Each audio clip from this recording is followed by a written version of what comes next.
শুভ সকাল বন্ধুরা, হ্যাপি সিজনদাতে সবাইকে ওয়েলকাম। আশা করি তোমরা সবাই ভালো আছো, সুস্থ আছো, আমরাও ভালো আছি। চুলটা দেখো, এটা একটু ইগনোর করো, মানে বিনুনি করে রাত্রে ঘুমাই তো, আর সকালবেলা উঠলে আর চুলটা খুলি না, ক্ল্যাচার দিয়ে ওরকমভাবে গুটিয়ে দিই। এই যার দেখেছো কি বলো তো, একটা বলতা নামিয়ে দিলাম দেখতে, ও মনে হয় বাসা খুঁজছে, মানে বাসা বানাবে, জানো তো। তো এখন ঘড়িতে বাজে প্রায় 10টা। আমার রিশু সোনা কিন্তু আজকে ওঠেনি ঘুম থেকে, শরীরটা আসলে না ওর খুব টায়ার্ড আছে। ছোটো বাচ্চা তো, মানে ওরা তো সারাদিন শুয়ে বসে থাকে না, ও ঘুম থেকে ওঠা মানে ছোটা দৌড়া শুরু হয়ে যায়। আর রাত্রে একটু ঘুমোতেও লেট করছে। এবার তার ফলে কী হচ্ছে, যখন ঘুমোচ্ছে আমার মানে শরীরটা একটু উইক তো, ওই জন্য ঘুমিয়ে আছে। ওকে ডাকিনি আমি, ও উঠলেই ওকে খাবার খাবো। তো চলো তোমাদের সঙ্গে নিয়ে আজ একটা ফ্রেশ ব্লগ শুরু করছি। আশা করি তোমাদের ব্লগটা ভালো লাগবে, পুরো ব্লগটা দেখতে থাকো, সঙ্গে থেকো। ঘরে কাজকর্ম সব হয়ে গেছে, দিদি বাসন মেজে গেছে, আর আমি 10টা বাজছে, আমি বললাম ভাতটা আগে বসিয়ে দিই। আর মাছটা ফ্রিজ থেকে বার করে জল দিয়ে রেখেছি। আজকে আমি মাছের মানে কাঁচকলা আলু দিয়ে মাছের পাতলা ঝোল বানাবো। তো ওই রেসিপিটা আমি আবার জিজ্ঞেস করেছি, তাহলে আমি তো জানি না ঠিক রান্নাবান্না মাছের। আর এদিকে দেখো ঘরটা সব গোছানো, আর এই বালিশগুলো এখানে আছে, যেহেতু ডিসিশনাগুলো করছে, ও উঠলেই হচ্ছে এই বিছানাটা ঝেড়ে তারপরে আমি এটা গুছিয়ে নেবো। আর আজকে আমি একটা কাজ করেছি, আজকে হাতে অনেকটা সময় পেয়েছিলাম, তো ঘুম থেকে উঠে আজকে গাছের সব মাটি কুপিয়ে দিয়েছি। আজকে জল দেবো না, আজকে এরকমই থাক, কালকে দেবো। দিদি সব টবগুলো সরিয়ে মানে আমার ব্যালকনিটা ভালোভাবে মুছেছে। আর এই দেখো, একটা লিলি ফুটেছিল আর একটা লিলি ফুটেছে। সকাল সকাল হালকা ফুলকা রোদ দিয়েছিল, কিন্তু এখন দেখছি মেঘটা আবার মানে অন্ধকার অন্ধকার হচ্ছে, কী জানি বৃষ্টি হতেও পারে নাও পারে, বাট জানো তো খুব গরম রেখেছে, গরমটা কিন্তু ভালোই আছে। তো চলো এদিকে ভাতটা হোক, আর আমি ততক্ষণে একটু টিফিনের মানে প্রিপারেশন শুরু করি। গুড মর্নিং, গুড মর্নিং মাম্মাম। ওই দেখো ছোট্ট চোখ তাকাচ্ছিল এক্ষুনি, যেই ফোন দেখেছে চোখ বন্ধ। ওই দেখো গুড মর্নিং টুকি মাম্মাম, এই দেখো, ওই দেখো, দেখেছো? তো চলো পরে তোমাদের সাথে আবার কথা বলছি। হয়ে গেছে, ঋষি সোনাকে খাওয়ানো হয়ে গেছে। আজকে মানে নিজের জন্য একটা টিফিন বানাচ্ছি। তো দেখো বন্ধুরা, এখানে কিছুটা ওটস নিয়েছি, একটা ডিম ফাটিয়ে নিয়েছি। এবার পরিমাণ মতো এখানে একটু নুন নেব। আমি কালকে এটা রেসিপিটা না ইউটিউবে দেখেছি, তো ওটসটা বাড়িতে আছে। আর ওটস সত্যি খেতে খুবই বাজে লাগে, তো ভাবলাম যে অন্য রকম কিছু একটা ট্রাই করি যাতে একটু ভালো লাগে খেতে। একটু এই যে নুন নিলাম, এবার একটু গোলমরিচের গুঁড়ো দেবো। আর দেখো কিছুটা ভেজিটেবলস কেটে রেখেছি, এখানে পেঁয়াজ, ক্যাপসিকাম, গাজর, একটু ধনেপাতা, কাঁচা লঙ্কা এগুলো দিয়েছি। এবার এটা ভালো করে মিক্সড করে তাওয়াতে অল্প তেল দিয়ে এপিট ওপিট করে ভালোভাবে ফ্রাই করব, দিয়ে এটা টিফিনে মানে খাবো আর কি। যেটা বানিয়ে নিই তারপর তোমাদের দেখাচ্ছি। বন্ধুরা সব কিছু এরকমভাবে দিয়ে দিয়েছি, আর অল্প তেলে গ্যাসটা একটু মানে সিম করে দিয়েছি। আবার ভাবছি ওটা একটু ঢাকনা দিয়ে দিই, তাহলে কী বলতো সবজিগুলো ভালোভাবে সেদ্ধ হয়ে যাবে। আর এইদিকে দেখো ঋষি সোনা ওঠার পরে আমি বিছানাটাও খুব ভালোভাবে গুছিয়ে নিয়েছি। কী বলতো, যারা খেতে পারে ঠিক আছে, যেমন আমি একটুও খেতে পারি না। আমি দুধ দিয়ে অনেকবার ট্রাই করেছিলাম, খুবই বাজে লেগেছে। ঋষুকেও খাওয়ানোর চেষ্টা করেছিলাম, ঋষুরও পছন্দ নয়। তো এইটা আজকে ঋষুকে দেবো না, যেহেতু ডিম দেওয়া আছে, শরীরটা খারাপ ছিল তো। তারপরে পরে ভাবছি ওকেও এটা একটু ট্রাই করবো, ওটাই লঙ্কা দেওয়া যাবে না। বাচ্চাদের গিয়ে এটা টিফিনে দিতে পারো। আবার আরেকটা রেসিপিতে দেখছিলাম টক দই, দুধ এগুলোও ইউজ করছে। তো আমি আজকে এগুলো কিছু দিইনি, আজকে আমি এইভাবেই বানাচ্ছি, দেখি কেমন লাগে খেতে। তো খেয়ে করে অবশ্যই তোমাদেরকেও জানাবো যে কেমন লাগে। আমার ব্রেকফাস্ট রেডি। আর এটা না উল্টাতে পাল্টাতে গিয়ে একটু ভেঙে গেছে, যেহেতু একটু মোটা ছিল না। আর আমি একটু টেস্ট করে দেখলাম, সত্যি বলছি অসাধারণ। তোমরা একটু বানিয়ে এটা খেয়ে দেখবে, আর আশা করি ভালো লাগবে যাদের এমনি ওটস পছন্দ নয়। তো চলো টিফিনটা করে নিই, তারপরে রান্নাবান্না শুরু করবো। তো বন্ধুরা কী পরিমাণে বৃষ্টি শুরু হয়ে গেল, টিফিন খাওয়া শেষ করে উঠতে না উঠতেই দেখছি ঝমঝমিয়ে বৃষ্টি। দেখেছো? ভাগ্যিস কালকে সব কাছাকাছিগুলো করে নিয়েছিলাম, আজকে আমার কিছু কাছাকাছি নেই, টুকটাক হয়তো রিশুর জামাটা বেরোবে। তো দেখো রান্নার প্রিপারেশনও শুরু করেছি। দেখো এখানে 2 পিস মাছ ভাজতে দিয়েছি, যা কারেন্টটাই চলে গেল, দেখেছো? তো অন্ধকারে রান্না করতে হবে। আর এখানে আলু, পেঁপে, গাজর, কাঁচকলা। হ্যাঁ বাবা দিচ্ছি। কাই চলে গেছে, কিছু বলছে কারেন্ট চলে গেল বাবা। আচ্ছা এসে যাবে আবার। তো এইটা দিয়ে মাছটার আদা জিরে বাটা দিয়ে পাতলা করে একটা ঝোল হবে। আর আমি তো ভাত খাবো না, আমি আজকে দিদিকে দিয়ে আমার পরোটা বানানো করেছি। তো এখানে পরোটা আছে আর আলু ভাজা করবো, আমি আলু ভাজার পরোটা খাবো।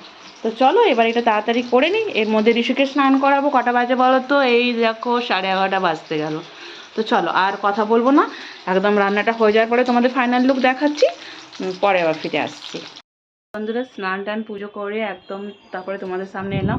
আজকে যেহেতু রান্না শুরু করতে লেট হয়ে যাচ্ছে, তাই জন্য যে সব কাজে লেট হয়ে গেছে। এখন 1:45 বাজে। এবার ঋষুকে ভাত খাই দেবো, কারণ ঋষু সেই সকালে খাওয়ার খেয়েছিলো, তারপরে মাঝখানে একটা বিস্কিটের হাফ খেয়েছে। মানে এখনও কি বলো তো, ওর খিদেটা খুব একটা ভালোভাবে আসেনি আর কি। তোকে অল্প অল্প করেই খাওয়াচ্ছি। তো চলো তোমাদেরকে একবার রান্নাবান্নাগুলো দেখিয়ে দিই, তারপরে ঋষুকে ভাত খাইয়ে দিই। তোমরা দেখো ঋষু সোনা কী করছে। ও হচ্ছে এখন রান্নাবাটি খেলছে, হাঁড়ি কড়া নিয়ে পাউডার ঢালছে, ভাবো। আর এদিকে আমি পুজোটাও সেরে নিলাম।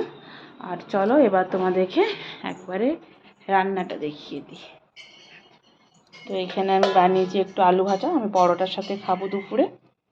আর এখানে ঋষুরা টুবাইয়ের মাছের ঝোল, একদম পাতলা করে মাছের ঝোল। চলো এবার ঋষুকে খাইয়ে দিই, পরে ফিরে আসছি। বন্ধুরা এটা আমার আজ লাঞ্চ মেনু, ঋষুকে খাইয়ে দিয়েছি। এই যে ঋষু সোনা এখন খেলা করছে, তো ওর কাছে আমি নিয়ে এলাম খাবারটা। এটা আলু ভাজা, পরোটা, আর এই সবজিটা হচ্ছে কাল রাত্রের একটু ছিল, এটা নিয়ে নিয়েছি।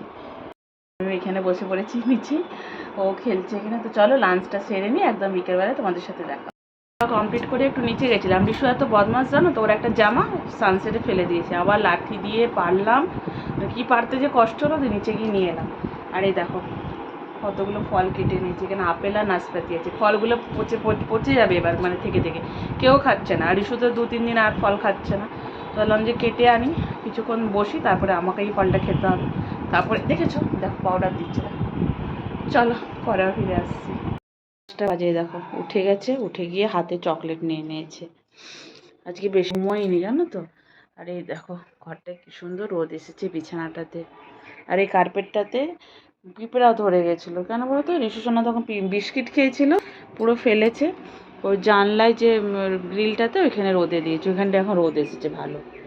আর এই দেখো গাছগুলো একটু কেমন পাতাগুলো লাগছে না। থাক আজকে দেবো না জল, একদম কাল সকালেই দেবো। জামাগুলো ভেজা আছে, থাক। বাইরে হচ্ছে ভালোই রোদ রোদ করেছে। একটু শুয়েছিলাম, সেই মতো ঘুমাইনি। ও আজকে অল্প ঘুমিয়েছে, উঠে পড়েছে, উঠে এখন চকলেট খাচ্ছে। তো চলো তোমাদেরকে একটু ভিডিও করে দেখালাম ওই জন্য। পরে চাটা তো খাওয়া দেরি আছে, আবার ঋষুকে আগে খাওয়াবো, বাসন টাসন গোছাই, পরে ফিরে আসছি। 40 বাজে বন্ধুরা, তাও এখনও রোদ দেখো। আর ওই রুমটা আমার এখনও রোদ আছে, দেখেছো? 5:40 বাজে, কেউ বলবে? তো আজকে তাড়াতাড়ি উঠে গেছি, যখন চা বসিয়ে দিয়েছি। এটা টুবাইয়ের চা হচ্ছে আদা দিয়ে লাল চা, আর আমি এখন দুধ চা খাবো, যেহেতু সকালে লাল চা খেয়েছি। আর আমার ঋষু সোনা প্রচুর দুষ্টু, সারাদিন শুধু চচকাই, দেখেছো? আবার আমার মারতে আসছে। আর ও ওইখানে এই যে খেলনা নিয়ে খেলছে। তো চলো তোমাদের দাদাভাইকে মানে টুবাইকে চাটা বানিয়ে তারপরে আমি আমার চাটা বসাবো। আর এইদিকে দেখো এই নাইটিটাও এখানে দিয়ে দিয়েছি, ভেজা আছে, শুকিয়ে যাবে এখন, ভালোই রোদ আছে এখানে। আর কার্পেটটা তখন এখানেই রোদে দিয়েছিলাম। তো বন্ধুরা আজকে রাত্রে কি রান্না হবে, বাঁধাকপির তরকারি। এগুলো কিন্তু আমি একটাও কাটিনি, আমি শুধু রসুন ছাড়িয়েছি, এগুলো সব টুবাই করেছে। এবার ও একটু স্নানে গেছে, আর ও আমাকে বললো বাঁধাকপিটা ধুয়ে নুন হলুদ দিয়ে একটু ভাপাতে, মানে ভাপাতে দেওয়ার জন্য, এবার জলটা ফেলে ও রান্না করবে। তো আমি এটা বাঁধাকপিটা ভাপাতে দিয়ে দিই একটু, তারপরে সন্ধে লেগে গেছে, তো ও রান্না করবে। চলো পরে ফিরে আসছি। দেখেছো মশলা করছো, রান্নার মশলা করছে, পাপাকে হেল্প করছে কাজে, মাম্মামকে হেল্প করছে কাজে। ওদিকে বাঁধাকপিটাও সেদ্ধ হচ্ছে, আর এদিকে আমি একটু ডিম দিয়ে ম্যাগি বানাচ্ছি। রান্না শুরু হয়ে গেছে, আমাদের শেফ রান্না করছে, আর এদিকে ম্যাগিও খাচ্ছে। রান্নাটা হয়ে যাক, তারপরেই তোমাদেরকে দেখাবো। আর ঋষু সোনার দুষ্টুমি চলছেই, ঋষু সোনার দুষ্টুমি ছাড়া কোনো কথা হবে না। হ্যাঁ দেখেছো? এদিকে দেখো বাঁধাকপির তরকারিটা হচ্ছে, আর এদিকে আমি অল্প একটু ভাতও বসিয়ে দিয়েছি। ঋষুরার টুবাইয়ের লিপস্টিকটা ঋষুরার টুবাইয়ের ভাত বসিয়েছি। আর আমি আজকে আমার পরোটা ছিল, বাট ওটা আমি চায়ের সাথে খেয়েছি, কারণ বাঁধাকপি তরকারিতে মুড়ি খেতে দারুণ লাগে কিন্তু। তো আমি বাঁধাকপি তরকারিতে মুড়িই খাবো রাত্রেবেলায়। আর এখন তরকারিটা হওয়া বাকি আছে, আর আমি কিছু কাজ একটু গুছিয়ে নিলাম। যেমন এই জায়গাটা একটু ক্লিন করলাম, এখানটার কালকে দিদিকে বলবো ঝাঁট দিয়ে মুছে দিতে, ঘর টরগুলো একটু ঠিকঠাক করে রাখলাম। আর ঋষু এখন খেলা করছে। তো চলো বাঁধাকপিটা একবারে হয়ে যাও, তোমাদেরকে ফাইনাল লুক দেখিয়ে আজকে ব্লগটা শেষ করবো, ঠিক আছে? তো রান্নাবান্না কমপ্লিট হয়ে গেছে, আমি আর ঋষুর সঙ্গে এখানে বসে আছি, আর ও একটা ক্যাডবেরিসের প্যাকেট নিয়ে দেখ। তো চলো তোমাদেরকে একবার বাঁধাকপিটা দেখিয়ে দিই, দিয়ে ব্লগটা শেষ করি। এই দাও বাঁধাকপিটা কিন্তু নামানোর আগে একটু ধনে পাতা আর গরম মশলা দেওয়া হয়েছে। আর এখানে ভাতটা বানিয়ে রেখেছি। চলো এখন কটা বাজে, এখন 9:15 বাজে। আজকের মতো ভিডিওটা এখানেই শেষ করলাম। আর একটা নতুন ভিডিও নিয়ে তাড়াতাড়ি তোমাদের সাথে দেখা হচ্ছে। ততক্ষণ সবাই ভালো থেকো, সুস্থ থেকো, শুভরাত্রি।